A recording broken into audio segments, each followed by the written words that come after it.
Hey guys, welcome back to the channel. So, as you know, in the last video, we started to discuss a bit about markets and marketing. So, what and how markets are divided, classified, and what basically marketing is. So, in today's video, we are going to be taking the concept forward. Like in the last video, we discussed the classification of markets according to location, according to consumers, according to the nature of products and commodities being sold. And this video we will try to cover the markets based upon their time span. Okay, first of all, the broad aspect that we have to cover is the markets based upon time span. So as you can see in this slide, there are broadly three classifications of markets on the basis of time span. Okay, so the first one is short period market, then we have long period market, and then we have secular market. Okay, moving ahead, we will discuss these three types of markets mainly. So what is a short period market? Okay, so this type of market is basically held for a brief period, a very small period, basically a day or two, all right. And the supply of the commodity is fixed, which means that there are no extra commodities incoming. Okay, as much as much quantity of the commodity the seller has brought with him or her, it stays in the market, and once the commodity or the quantity of the commodity or the product is finished, the market wraps up. Okay, the price variation is based on the demand for the commodity. Okay, so for an example, let's take an example of the local markets that we experience in our societies or localities on a weekly basis. Okay, which we also call as hearts, on peats. So basically they take place on every Saturday of every week. So what kind of markets are they? If you have observed closely, the sellers that basically come to sell their products in that type of market and the nature of the environment of the market, they usually don't have that much extra of the stock. If somebody is there to sell products made out of jute, he would be having n number of quantities. Let's say he has bought a thousand bags with him, and once those thousand bags are sold off or exhausted, then he has to wrap up his market, because there are no incoming commodities or products as such. There are no inventories. There is nothing. Okay. Now coming to the price variation point. Okay. If on that day, the products made out of jute were high in demand, the people who were coming to the market, or the consumers, really wanted to purchase the products made out of jute, then the price would have been higher because the demand was higher. Okay, law of demand, as we have studied in economics. So the demand was higher, so the price was higher. If on the next weekend, n number of people approached the market who weren't that reluctant on purchasing goods made up of jute or bags made up of jute. So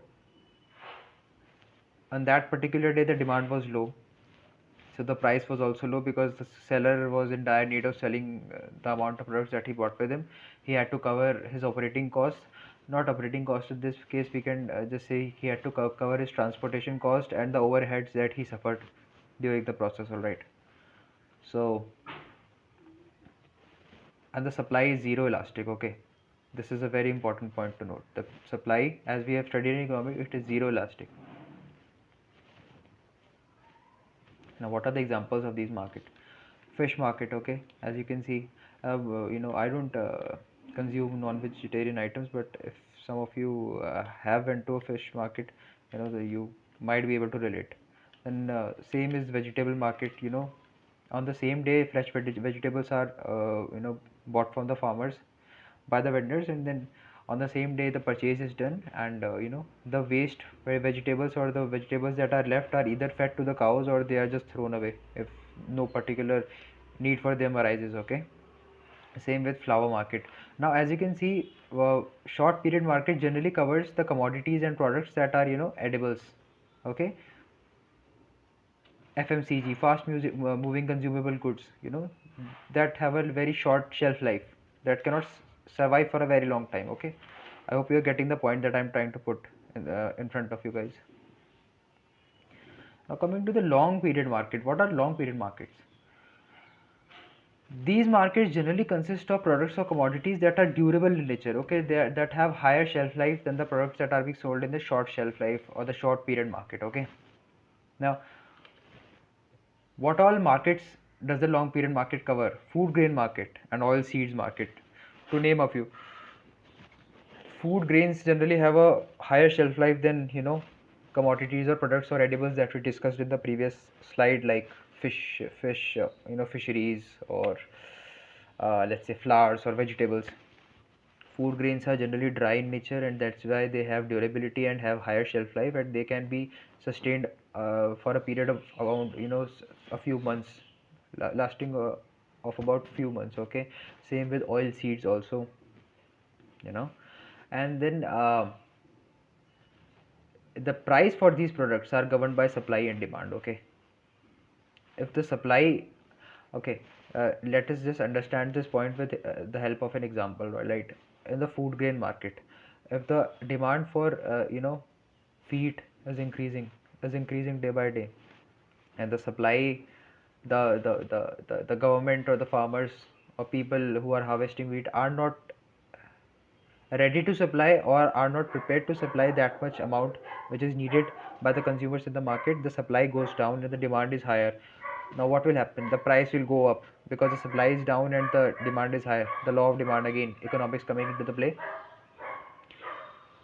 Now what if we reverse the situation? Okay, in inverse situation, what is going to happen? The price will go down, all right, if the supply is higher, if the governments and the farmers, if the process is working just like a well-oiled machine, huge amounts of supply is being created, and the products consumed by the consumers are not able to consume the products, hence they are not able to buy the products from the market. So what is happening? The demand is decreasing, supply is the same as it previously was, so the price is going down, because now the seller is forced to push the products out of the market and generate a demand for them. So I hope you understood it through this example. Now what is secular market? These are the special kinds of market where manufactured and machinery goods are transacted. Okay, uh, for example, how can we understand this? Have you ever went for shopping for your vehicle or your two-wheeler?